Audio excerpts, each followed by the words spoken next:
শপথ কার্যক্রম যদি তারা নাও করায়, আমি গিয়ে আমার চেয়ারে বসতে পারি, 2 মিনিটও লাগবে না। ভোটারদেরকে সাথে নিয়ে আমি নিজেই শপথ করে আমি আমার চেয়ার গ্রহণ করব হয়েছিল। তার পরিপ্রেক্ষিতে যে শুনানিটি হয়, এরপরে সরকারের কোনো পক্ষের কোনো সুযোগ নাই যে এখানে আইনি জটিলতা রয়েছে, কারণ সর্বোচ্চ আদালতের পূর্ণাঙ্গ বেঞ্চে এই যে রিট আবেদনটি ছিল সেটিকে নিষ্পত্তি করে প্রকাশ করেছিল। ইলেকশন ট্রাইব্যুনালের রায়ের উপর ভিত্তি করে তারা যে গ্যাজেটটি প্রকাশ করে আমাকে ঢাকা দক্ষিণ সিটির মেয়র পদে ঘোষণা করেছিল, সেটি বহাল থাকছে। পদত্যাগের নাটকের মাধ্যমে জাতিকে, যেটাকে আমরা এক কথায় বলতে পারি ইমোশনাল ব্ল্যাকমেলের মাধ্যমে একটা নাটক মঞ্চস্থ করা হলো। যে বর্তমান অন্তর্বর্তীকালীন সরকার এবং তার কতিপয় উপদেষ্টা তারা পক্ষপাতদুষ্ট হয়ে তারা আমাদের এই নির্বাচনের রায় নিয়ে টালবাহানা করেছে। দীর্ঘদিন যাবৎ তারা নির্বাচনের রায় নিয়ে টালবাহানা করেছে।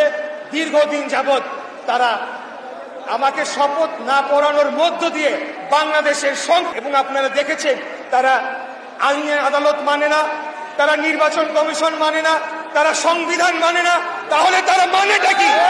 এই বাংলাদেশের মানুষ আমরা যদি আগামীকালকে থেকে তাদেরকে না মানা শুরু করি, সেটার দায় দায়িত্ব কে নিবে?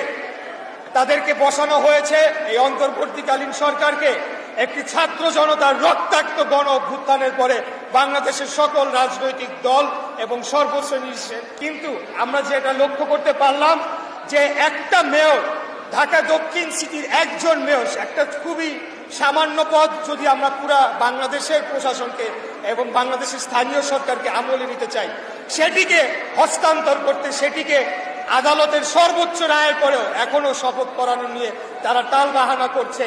তারা কিভাবে আগামী দিনে তাদের অধীনে একটা জাতীয় নির্বাচন নিরপেক্ষ সুষ্ঠু সম্পন্ন হতে পারে, সেটা নিয়ে ইতিমধ্যেই জনগণের মাঝে প্রশ্ন দেখা দিয়েছে। পদত্যাগের নাটকের মাধ্যমে জাতিকে, যেটাকে আমরা এক কথায় বলতে পারি ইমোশনাল ব্ল্যাকমেলের মাধ্যমে একটা নাটক মঞ্চস্থ করা হলো। জনদুর্ভোগী সৃষ্টি হয়েছে, সিটি কর্পোরেশনকে স্থবির করে ফেলার মাধ্যমে জনগণের সেবার যেটা বিঘ্ন হয়েছে, সেটা দায় পুরোপুরি বর্তমান অন্তর্বর্তীকালীন সরকার এবং এই বর্তমান স্থানীয় সরকার মন্ত্রণালয় তার দায়িত্বপ্রাপ্ত উপদেষ্টা এবং কর্মকর্তাদের উপর বর্তায়।